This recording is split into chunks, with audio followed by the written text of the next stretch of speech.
जीवन है, ब्रह्मचर्य जीवन है, ब्रह्मचर्यहीन जीवन मृत्यु है। पूज्यपाद सिउड़िया बाबा जी महाराज साक्षात ब्रह्म। जिसको ब्रह्मचर्य धारण करना है, ध्यान देकर सुनिए। सबसे पहला कार्य उसकी दिनचर्या में, चाहे बच्चा हो, चाहे जवान हो, या जो कोई भी हो, सूर्य उदय के पहले रात्रि के चौथे प्रहर में ही जाग जाना चाहिए। अपने तो अर्धरात्रि के बाद ही जाग जाते हैं। चौथे प्रहर में प्रातः 4 बजे बिल्कुल जग जाना चाहिए। और जो 8-10 बजे तक सोता है, वो कोई भी हो, ब्रह्मचारी रह ही नहीं सकता, ब्रह्मचर्य रह ही नहीं सकता। वो स्वप्न दोष का शिकार होगा, वो नाना प्रकार की कुचेष्टाओं का शिकार होगा पक्का।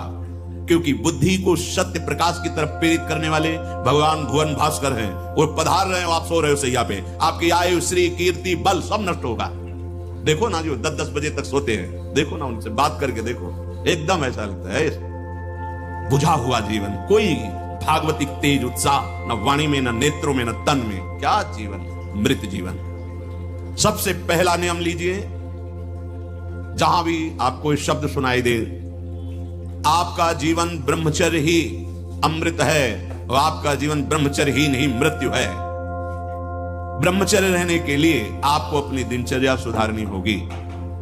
प्रातः 4 बजे आपको उठना ही होगा, तभी आप ब्रह्मचर्य रह सकते हैं। अगर आप नहीं उठते हैं तो आप देख लेना, इसका आध्यात्मिक प्रभाव पड़ता है। आप देखिएगा 3 बजे से लेकर के सूर्य उदय के तक अगर आप सोते हैं तो आपका स्वप्न दोष बढ़ेगा, आपका संयम बिगड़ेगा। अगर आप कोई ऐसी कुछ चेष्टाएं नहीं किए हैं तो स्वप्न दोष की संभावना ही नहीं होती। आप बाल्यावस्था से कुछ चेष्टाएं करते हैं, संयम विरुद्ध रहते हैं, तो आप ना चाहते हुए फिर सामर्थ्यहीन हो जाते हैं, ब्रह्मचर्यहीन हो जाते हैं। बहुत ध्यान दें, ये अध्यात्म में जैसे पूरा मकान बनने के लिए नींव मजबूत होना जरूरी है। चाहे जयखंड का बना लो आप, अगर नींव मजबूत है, नींव मजबूत नहीं तो फिर मकान ढह जाएगा।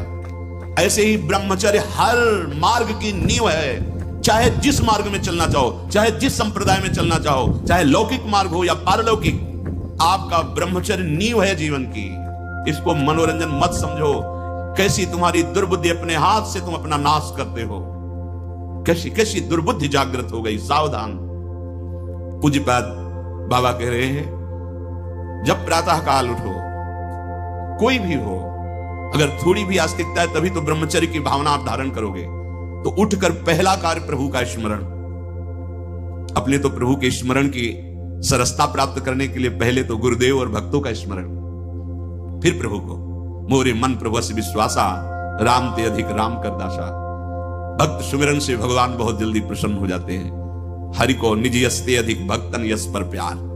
सबसे पहले महान भक्तों का स्मरण, उनसे हमें सामर्थ्य प्राप्त होती है। जब उनका स्मरण करते हैं तो उनकी भजन शक्ति, उनकी कृपा शक्ति हमको बल देती है। हमारी दिनचर्या परम पवित्र और शास्त्र सम्मत होती है।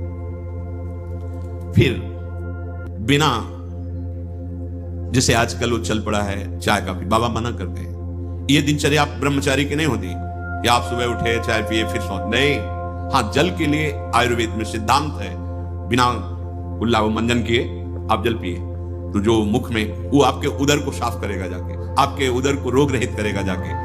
अधिक से अधिक पानी, अधिक से अधिक। अगर उल्टी हो जाती तो और अच्छा होता है। जैसे आप पिए, 2-4-10 कदम पहले आपको उल्टी लगे, अगर उल्टी कर दिए तो बहुत अच्छा होगा, क्योंकि पित्त और सब गर्मी निकल गई, नहीं हो रही, पच गया है। फिर इसके बाद आप शौच स्नान आदि क्रिया कीजिए।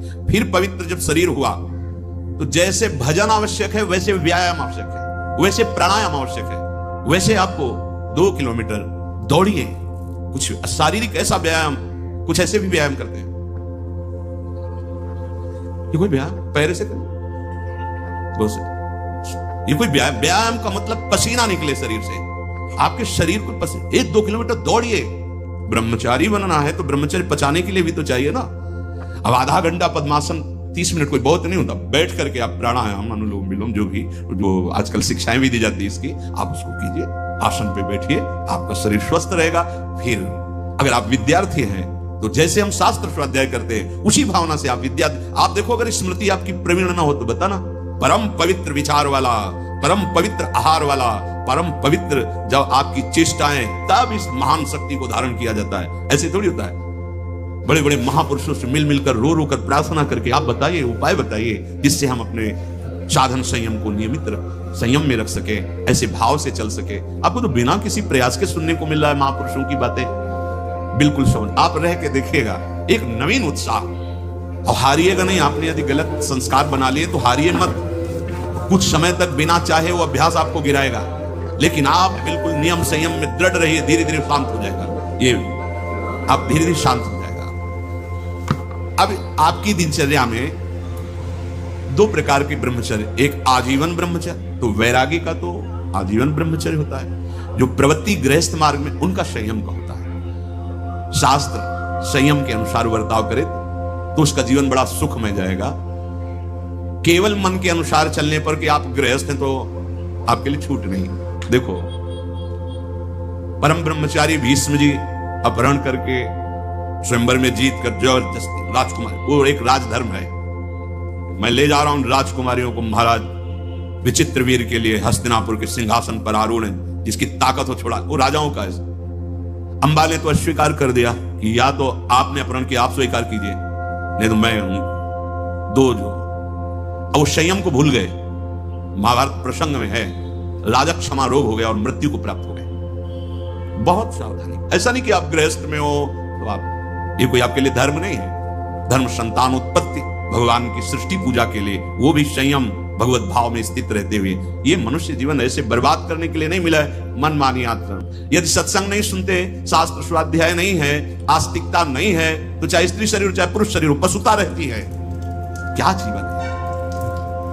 वीर, प्राण, मन, इन तीनों का परस्पर घनिष्ठ संबंध है। एक भी स्थिर हो जाए तो तीनों स्थिर हो जाएंगे। ब्रह्मचर्य ठीक, मन